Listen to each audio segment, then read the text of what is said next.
Opimika. Wanji? Ogana from yani? Opimika. Wapoli alisipimika. Kati ezenyimba oyadaga mbuli koma mukwano nsobola okutelimba buli lunaku. Sina kyenfiirwa. Kaito kazichuka. Kazichukamu. Kadwe tudda tukwani? Nkubuuziza tubaweeyo olulala. Ngachi? Nga tuluyita Opimika. Abantu bagamba olutalo luno terugenda kuggwa lwakatandika butandisi. Manyi kati omuntu omusojja ennyo n'asirika ate bw'asalawo okwogera. Ate n'otintima. Okay. Ekitegeeza bakusojja nnyo ng'osirise. Basojja nnyo ng'asirika. Kati ke kaseera. Bo bati ebyabwe ng'asirise. Tewali by the way kanyego konna naye wentadde ebyange the noise is too much.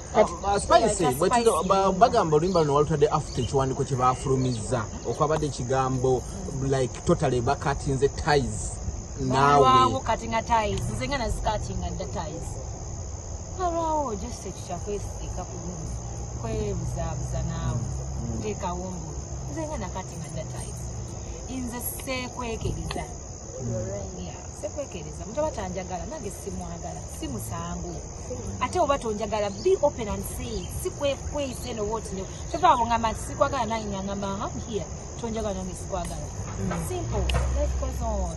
If we go by your song onaye wagambidde nti no tusabe Katonda akujjeko ettima but ne mutekamu ka effect akalinga akasooza because I listened to that song like a million yeah, of course omuntu yenna wettima oba omwevuma omwesooza that is it kayinza okwanguwa saawe mwataddemu ka effect nga kakola mukwano si effect nze nakayimbi mbuki soba simanyi kusooza wamusoozeza kidde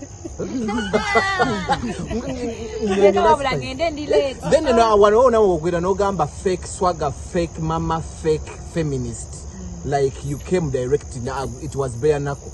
Yeah, of course it was bare knuckle because they came to me as well bare knuckle. Yeah. Bakuita source management upcoming. It's okay. I'm even celebrating 10 years of being an upcoming.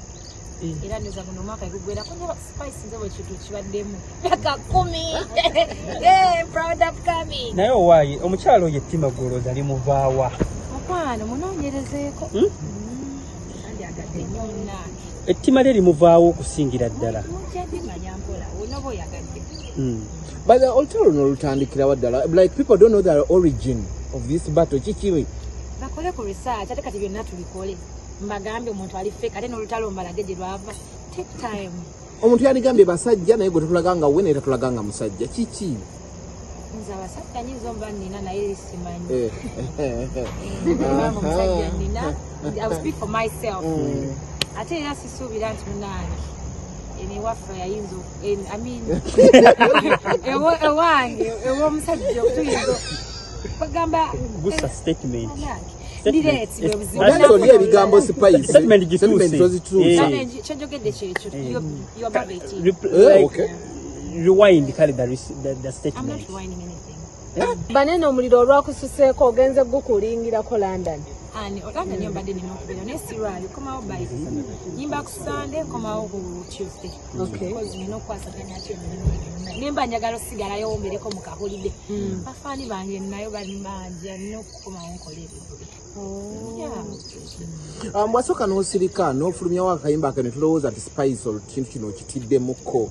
Si kutya naye olumu osirika naye muntu gyakoma okunyigiriza ennyindo bagamba girete egy'omusaayi ate gyokoma okula otandika n'okumanya n'ogamba nti kati manyi abanjagala kanconcentrate nnyo ku banjagala be banja batanjagala tojja kunninnyako otambula ogende kubanga tongattako kuba tongattako sina kyenkwagaza abangattako mmanyi gye bali era gye mbeera